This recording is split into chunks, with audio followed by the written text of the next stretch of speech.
O sea, la diferencia entre, como se marca, aquí hay muchos aportes, ¿no? ¿Cuáles son los aportes? ¿Qué es lo que lo diferencia de los acostumbrados trabajos que encontramos en torno a la distribución del ingreso, Gini, etcétera, etcétera, claro, que vemos más comúnmente? Bueno, uno de los objetivos del trabajo es tratar de diseñar una metodología que rescate los orígenes de la economía política. O sea, si nosotros vamos a leer a Carlos Marx o incluso a David Ricardo, a Adam Smith, los tres hablan de que lo que se produce se reparte entre tres clases sociales fundamentales en el capitalismo: los capitalistas, los obreros y los terratenientes.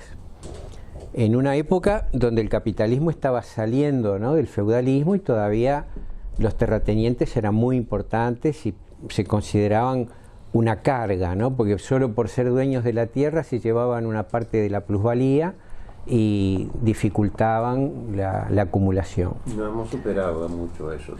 Tenemos algunos problemas con eso. Entonces, considerándome un discípulo de esa línea de pensamiento y en particular de Marx,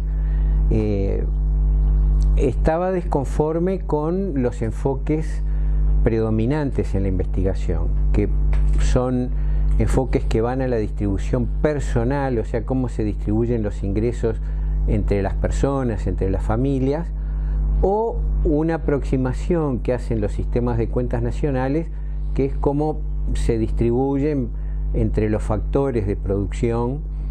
Y en realidad el sistema de cuentas nacionales no tiene por objetivo analizar la distribución del ingreso, solo da algunos elementos. En el Uruguay en particular esa información se descontinuó en 2005. Nosotros escribimos un artículo que se llama El otro PBI, claro, porque en general el PBI que se discute no es el de la distribución, no es cómo se distribuye, claro, sino cómo se gasta y a nivel del origen por actividad, del origen claro, por actividad económica. Entonces ha estado descuidado, y como bien tú dices ahí, por el propio Banco Central, que lo descontinuó en 2005. Claro. Lo que es muy curioso, porque el Banco Central tiene un equipo de economistas de alto nivel técnico, muy numeroso, permanentemente están generando nuevos indicadores, indicador de competitividad, indicador de riesgo, siempre salen nuevos diseños, pero eso que es tan sencillo y tan tradicional y que redondea el sistema de cuentas nacionales se abandonó, ¿no? Entonces, ¿por qué se abandonó el enfoque de la economía clásica? Esa idea de que en la medida de que participamos de la producción ya está condicionado el ingreso que vamos a recibir.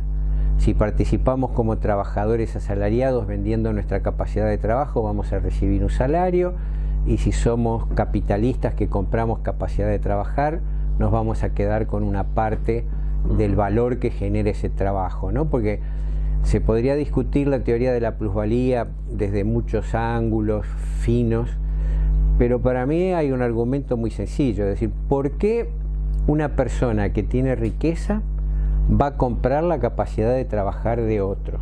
¿Por qué lo hace? Lo hace porque espera que usando ese trabajo produzca algo que se va a vender y que el dueño del capital va a tener una ganancia, y la verdad, va a ser una diferencia. La teoría de la tasa de ganancia de carácter científico en la economía, porque el resto decir que la tasa de ganancia es por el riesgo o porque por la capacidad de ahorro o alguna otra cosa, no tiene que ver con un enfoque teórico, digamos, científico de la economía, ¿no? Claro. Bien, entonces, al mismo tiempo, sí, cuando los economistas contemporáneos, excelentes, inteligentes, abandonan este enfoque, lo hacen con determinados fundamentos, básicamente de decir, Lo que pasa que la estructura económica y la sociedad cambió mucho desde aquella época que escribieron Smith, Ricardo y Marx. Entonces señalan un conjunto de cambios. Y yo digo, sí, tienen razón. Entonces yo voy a tratar de tener en cuenta esos cambios que hubieron. Entonces me dicen, bueno, los asalariados son muy heterogéneos. Sí, tienen razón, los asalariados son muy heterogéneos. Entonces, la información disponible me permite sacar a las Fuerzas Armadas, a los profesionales universitarios, a los directores y gerentes de empresas privadas y al personal político. ¿Y qué me queda? Me queda un grupo de obreros y empleados que en el Uruguay de hoy son los trabajadores asalariados, que tienen la posibilidad de organizarse sindicalmente y de negociar sus salarios en los consejos de salarios. Si bien es un grupo que también es heterogéneo, porque dentro de este grupo tenemos trabajadoras del servicio doméstico, docentes universitarios, bancarios de la banca pública, de la banca privada, empleados de oficina, obreros metalúrgicos, obreros de la construcción.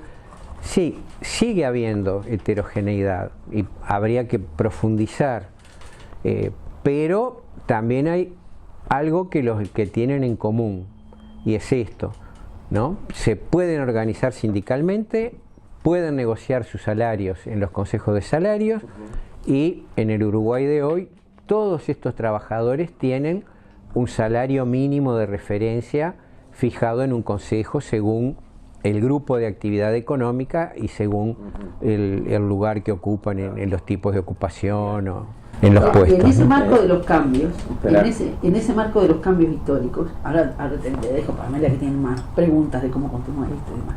Pero en ese marco de esos cambios históricos, el papel del Estado como distribuidor, una cosa era que el Estado, en épocas de Marx, que la gente se enfermaba, iban a aquellas cosas, creo que con las monjas o no sé qué, prácticamente escuela para contar. Aquel Estado se transformó, cambió muchísimo y tiene, como decimos, otro papel en la distribución de plusvalía y de salario como reproductora de esa fuerza de trabajo. Claro. En el otro trabajo que acompaña, que tiene más desarrollo teórico que el anterior a este,